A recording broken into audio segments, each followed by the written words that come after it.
Olá, pessoal! Eu de novo aqui. Bom, dessa vez agora para conversar sobre linguagem verbal e linguagem não verbal, né? Um pouquinho mais do que a gente já veio vindo ao longo das atividades, certo? Linguagem verbal, linguagem não verbal e linguagem mista, que então reúne as duas, né? A linguagem verbal e a não verbal no mesmo contexto de comunicação, né? No mesmo gênero. Vimos as tirinhas, né? Eu pedi também para vocês fazerem uma pesquisa sobre memes, os memes da quarentena. Eu já dei muita risada com as coisas que vocês mandaram. E o próximo vídeo é comentando os memes que vocês mandaram e aí os recursos de linguagem, né, utilizados para esses memes. Olha que legal. Então, as tirinhas, que é o que eu vou falar um pouquinho agora, elas vêm como exemplo, né, da linguagem mista, a linguagem que reúne linguagem verbal e não verbal. Então, as tirinhas, elas derivam, elas vêm de um outro gênero, que são as HQs, né, as histórias em quadrinho, que vocês devem conhecer das revistas em quadrinhos, né? Nós temos esse exemplo aí da Marvel, os da Marvel e outros também, né? São as histórias em quadrinhos, as HQs de super-heróis. Mas também tem as HQ da Turma da Mônica, né? Que a gente chama de gibi também. Também tem essa nomenclatura, né? Eles têm uma diferença, a HQ e o gibi, mas ambos contêm histórias em quadrinhos, né? Então esse formato aí que reúne a linguagem verbal e a ilustração fazendo o papel de linguagem não verbal. E são, nesse gênero, né, nas histórias em quadrinho, a linguagem verbal e a linguagem não verbal, elas estão numa relação de interdependência, elas precisam uma da outra. Né? Se você tentar ler só a linguagem verbal, né, só o texto que está ali, sem olhar a imagem, sem analisar a imagem, você não vai entender. E da mesma forma, se você olhar só a imagem, dificilmente vai dar para entender, né? Porque quando tem a inserção de linguagem verbal, a inserção de texto, é porque é necessário, né? Então, a gente observa que as HQs têm isso. As tirinhas, elas derivam das HQs. Só que as tirinhas, gente, elas foram criadas para jornal. Já comentei com vocês, né, que Calvin e Haroldo foi uma tirinha criada nos Estados Unidos pelo Bill Watterson, né, pelo cartunista Bill Watterson, e eram publicadas durante os anos 80 em jornal. Mas as tirinhas, de modo geral, elas são criadas para jornal mesmo. E no jornal, como vocês sabem, eu acho que eu já comentei com alguns de vocês, que no jornal, cada espaçozinho, ele vale dinheiro, né?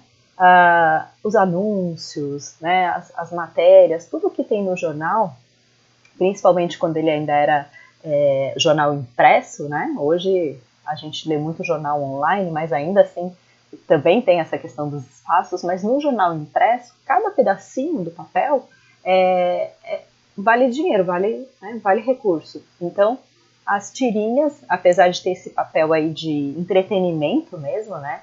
Elas trazem mensagem de humor, ou uma reflexão sobre a vida, de modo geral, ou uma crítica política, né? Ou uma crítica do contexto. Mas, na maioria das vezes, com um pouco de humor, né? Elas se prestam a entretenimento, mas para caber no jornal, elas se condensam, né? Se resumem num mínimo espaço. Então aí são histórias, só que em dois, três, quatro quadrinhos, 5 quadrinhos no máximo, né? E chama tirinha por causa desse formato aí mesmo que se forma, né? Aqui um exemplo de uma tirinha da Mônica, certo? Originalmente não em jornal, não para jornal, mas lá no final dos gibis da Mônica, acho que vocês lembram, sempre na última página tem a tirinha, né? Às vezes vertical, na maioria das vezes vertical, mas às vezes horizontal, aqui ela tá horizontal.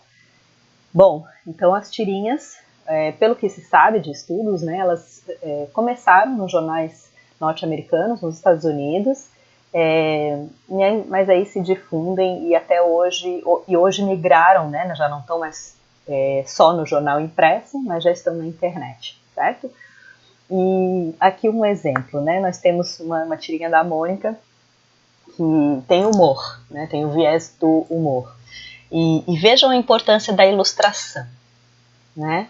Na primeira tirinha nós temos linguagem verbal e linguagem não verbal. A Mônica caminhando em direção ao espelho com bastante alegria ou vaidosa, né? Espelho, espelho meu, existe garota mais bonita do que eu. Nós temos aqui várias coisas, a linguagem verbal, a linguagem não verbal e o diálogo, o intertexto, né, com uma outra história que nós conhecemos. Então, só quem conhece essa história, só quem sabe de onde vem, né, de que conto de fadas que vem essa frase é que vai entender ou vai entender melhor, pelo menos, né? E aí a importância da ilustração aqui no segundo quadrinho, vejam bem, não tem linguagem verbal aqui, né? Aqui ficou só linguagem não verbal, olha só. Mas esse momento, né, de que ela olha para o espelho, aguarda uma resposta, há um silêncio, né? E só por isso é que a gente consegue esse desfecho aqui, essa tirada de humor, né, no último quadrinho, que ela diz: quem cala, consente.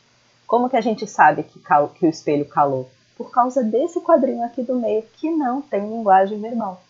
É só a linguagem não verbal, ou seja, só a ilustração, né, nos mostrou, nos revelou que não houve resposta por parte do espelho, né? E aí isso se confirma aqui no texto. Então, são reuniões, né, perfeitas entre a linguagem verbal e a linguagem não verbal. E a gente diz que aqui, então, a gente tem linguagem mista, né? Nas tirinhas isso é o mais frequente, certo? Outro exemplo de tirinha, né, que está bem em voga, está bem conhecida agora, são as tirinhas do Armandinho. Acho que vocês devem conhecer, produzidas em Florianópolis, pelo cartunista Alexandre Beck. Essa daqui, por exemplo, tem 2 quadrinhos só, né? E veja bem quantos elementos traz. Tem muitos elementos né, impressos na linguagem não verbal, na ilustração, e outros na linguagem verbal mesmo, né? Se usa muito esse recurso, tá, gente? As tirinhas, elas sempre têm um personagem principal. Vejam bem, o Armandinho, a Mônica, o Calvin aparecem com outros personagens, mas eles são os principais, certo? E é bem comum na do Armandinho e em outras também que os adultos apareçam só as pernas, tá? O pai do Armandinho está representado então pelos sapatos e pernas. Às vezes a mãe também aparece e é dessa mesma maneira. E o sapinho que sempre está com ele, né? Eu tô imaginando que vocês conheçam, se não, gente, põe aí, pelo amor de Deus. Tem uma página que é Tirinhas do Armandinho, alguma coisa assim, no Facebook. Depois eu posso mandar para vocês. E lá vocês vão poder estar acompanhando todas as tirinhas do Alexandre Beck, que são excelentes. Bom, aqui, além dessas de ver as 2 tirinhas, ler a linguagem verbal e a linguagem não verbal, a gente precisa também ler o contexto, porque nesse caso, essa tirinha aqui, ela não é atemporal, ou seja, ela não é independente do tempo, ela depende de um conhecimento de época, de história, de contexto. O pai do Armandinho diz: agora, por todo o planeta, todos têm a mesma preocupação. E ele diz isso, parece que voltado para uma janela, né? A gente vê pela posição dos pés, pela posição dos olhos do sapo também, a gente vê que eles estão olhando para a janela, né? Aqui seguem olhando para a janela, fazendo esse comentário: agora, por todo o planeta, todos têm a mesma preocupação. Olha que interessante, né? E o que o sapo está usando aqui e o que o Armandinho está usando aqui, né? As máscaras. Tem esse desfecho de humor, que é o Armandinho entrando na sala e falando: o que vai ter para o jantar, né? Então parece que nem todos têm a mesma preocupação. De que preocupação que o pai do Armandinho está falando? Está falando da pandemia, né? Está falando do coronavírus. Então a preocupação aí do planeta todo nesse momento é o coronavírus. Mas parece que do Armandinho é o jantar, né? Então é uma piada, uma brincadeira, né? Tem esse viés de humor, mas precisa conhecer a história. Então o que eu quero dizer é que algumas das tirinhas elas vão fazer interlocução com o presente, né, com o momento presente, o contexto histórico, o contexto político, o contexto social, enquanto outras não. Tem algumas que independem, né? Mas essa daqui, vejam bem, daqui a uns anos, daqui a 20, 30 anos, quando essa tirinha for lida, vai ser fundamental para a pessoa saber quando que ela foi produzida em 2020, e saber o que estava acontecendo em 2020. Senão, não vai fazer o menor sentido, não vai nem dar para entender, vão achar que isso aqui é um sorriso no sapo, vão achar que preocupação do planeta que ele está falando, né? Por que tem uma janela aqui? Não faz sentido. Só faz sentido porque a gente está vivendo e porque a gente conhece, então, esse momento histórico, né? Que é o momento da pandemia.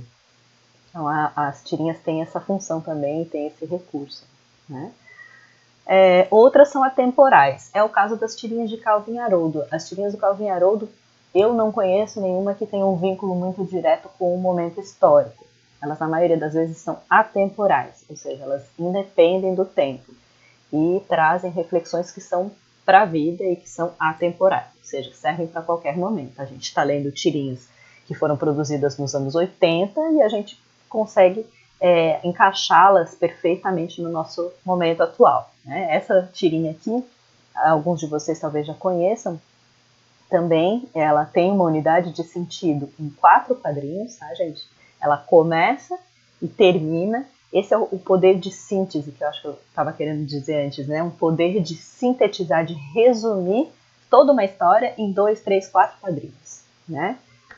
Às vezes até em um, mas aí dialoga um pouco com a charge. Mas os quadrinhos também às vezes são só um, as tirinhas. Bom, aqui a gente tem um começo, ó, o Calvin chegando. Gente, sempre que vocês quiserem ler, pausa o vídeo, lê a tirinha.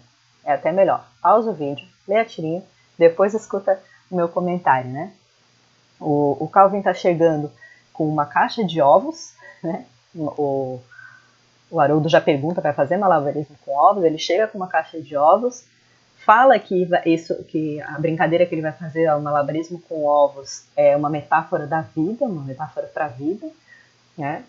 E vai brincar com os ovos enquanto explica isso, e tem um desfecho que a gente vê pela imagem aqui, que é um desfecho desastroso, né? Os ovos quebram todos no chão, e ele faz uma reflexão bem interessante aqui. Tem ironia, tem humor, né? E tem filosofia, né, sobre a vida também. Então é bem interessante, e vejam bem que tudo isso está em 4 quadrinhos, né? Com linguagem verbal, com linguagem não verbal, fundamentais, né? E muito poder de síntese, muito poder de resumir. Na maioria das vezes, as tirinhas são assim, tá? Elas são feitas, são produzidas para, naquela única peça, transmitir uma mensagem, uma ideia, uma piada, certo? Na maioria das vezes. Mas a gente viu, nós vimos conhecendo, né, uma outra história, um outro tipo, uma outra modalidade de tirinhas aí, que foi uma série de 9 tirinhas que tinha uma sequência, que era a história do Coati, né? Ou a história, o The Raccoon Story. Péssimo, né? A pronúncia de inglês. Mas eu até fui pesquisar, Raccoon não é exatamente Coati, a tradução seria guaxinim, certo? Talvez, na maioria das traduções em português aparece como Coati, talvez porque o coati é um animal que é um pouco mais comum aqui no Brasil, na América Latina, do que o guaxinim, mas tem também dos dois, né, em cada uma das regiões. Então a gente foi estudar essas tirinhas, essa sequência de 9 tirinhas que formam uma história. Mas, de novo, geralmente não é assim. Geralmente as tirinhas elas têm uma unidade de sentido sozinha, tá? E aí vem toda essa habilidade de lidar com linguagem verbal e linguagem não verbal e poder de síntese, poder de resumir e formar uma história que tenha um desfecho legal, né? Em tão pouco espaço. E aí, até fui ver a diferença de guaxinim e coati, tá aqui a imagem para vocês conhecerem. Esse é o guaxinim, ele tem mãos peladas, um pouco diferente do coati. O coati, ele parece mais um tamanduá, eles são da mesma família. Mas esse aqui tem um bico mais comprido, tipo um tamanduá, e esse aqui o que marca mais é essa máscara, né? Então esse é o guaxinim, esse é o coati. Eu peguei num site, portal sobre animais. Bom, e aí a gente seguiu lendo essa sequência de tirinhas, essa história, né, de tirinhas de Calvin e Haroldo, e eu pedi para vocês fazerem essa leitura da imagem verbal e linguagem não verbal, né? A ilustração, poder da ilustração, muito, muito importante. pedir para vocês procurarem entender por que o Haroldo, que antes aparecia como um tigre, cheio de expressão corporal e facial, um tigre grande, maior do que o Calvin, agora aparece como um bichinho de pelúcia, como que de fato ele é, né? Um bicho de pelúcia, imóvel, estático. E aí a maioria de vocês pegou isso, né, e falou, é por causa da presença da mãe, a presença do adulto na história, ela tira o contexto da imaginação, né, ela tira o elemento da imaginação que fazia o bicho de pelúcia ser um tigre grande, um tigre que fala, um tigre que se movimenta, certo? Então, a maioria de vocês respondeu entendendo, compreendendo isso, né? Pedi para vocês observarem as expressões faciais de preocupação, tristeza, né? A mãe preocupada, porque já pressente que não vai conseguir resolver essa situação. Prestem atenção também nos recursos de linguagem, né? Aqui, ó,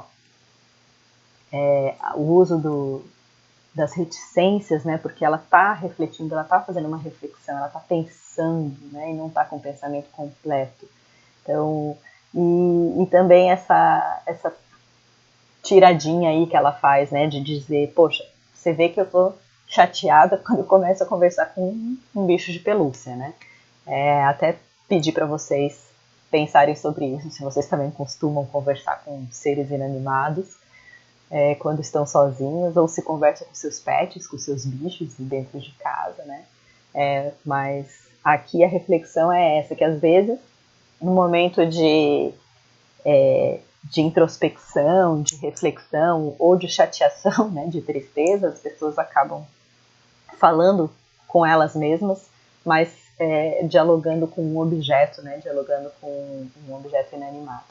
Até pedi para vocês pesquisarem sobre os memes de quarentena, né, que aparece bastante coisa assim, né, os memes da quarentena, principalmente para aqueles que estão vivendo sozinhos nesse momento, estão em isolamento social e moram sozinhos, né, daqui a pouco se pegam falando com a geladeira, falando com as paredes, e aí vocês acharam vários memes interessantes, né.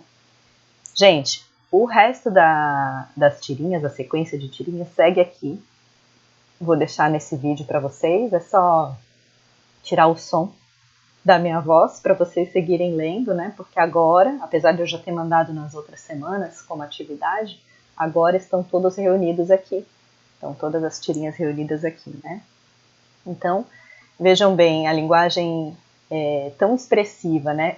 São tão poucos traços que você encontra na ilustração de Bill Watterson, mas você consegue pegar todas as expressões dos personagens, né? De susto, de medo, de apreensão, de alegria ou de tristeza, né? Aqui a preocupação sempre dos pais, a expressão dos pais é sempre de preocupação, né? Porque é óbvio, quando uma criança quando presencia, né, um bichinho morto ou quando perde um bichinho de estimação, ela vai chorar, né? Então tem essa sequência de tirinhas, ela traz uma temática bem pesada, que é o tema da perda mesmo, o tema né, de lidar com a morte, lidar com a perda, mas mais do que isso, né, ela traz reflexões muito bonitas sobre a vida, né? Veja bem, olha que bonito, ele dizer que ele está chorando, o que causa o choro, o que causa a tristeza de quando ele perde o animalzinho, e isso acontece com todos nós, é porque fora ele se foi, ele não existe mais, materialmente, visualmente ele não existe mais, mas aqui dentro continua, né? Então ele diz isso, ó, estou chorando porque aqui fora ele se foi, mas ainda continua dentro de mim. Veja bem, isso não é uma reflexão sobre a perda de modo geral na vida, né? Quando a gente perde alguém, ele sai do nosso mundo material, mas continua dentro da gente. E isso é que a gente chama de saudade, lembrança, né? Luto. Então, é disso que trata. É bem comum nas tirinhas de Calvin e Haroldo esse tipo de reflexão tão bonita. Aqui também, né, outra reflexão, olha só, ele fica triste por ter perdido o bichinho, mas ao mesmo tempo está feliz por ter conhecido ele, né? Podia nem ter encontrado ele. Primeiro ele fala, poxa, se eu não tivesse achado ele, nada disso estaria acontecendo, não estaria triste, mas por outro lado foi tão bom ter conhecido ele. Então é mais uma das reflexões do Calvin, essa daqui, né? E ele fecha a sequência de tirinhas, então, com uma reflexão bem profunda sobre a vida, né? E eu deixo vocês aproveitando. Vou fazer o próximo vídeo sobre os memes de vocês. A gente segue conversando sobre linguagem verbal e linguagem não verbal, tá bom? Até mais!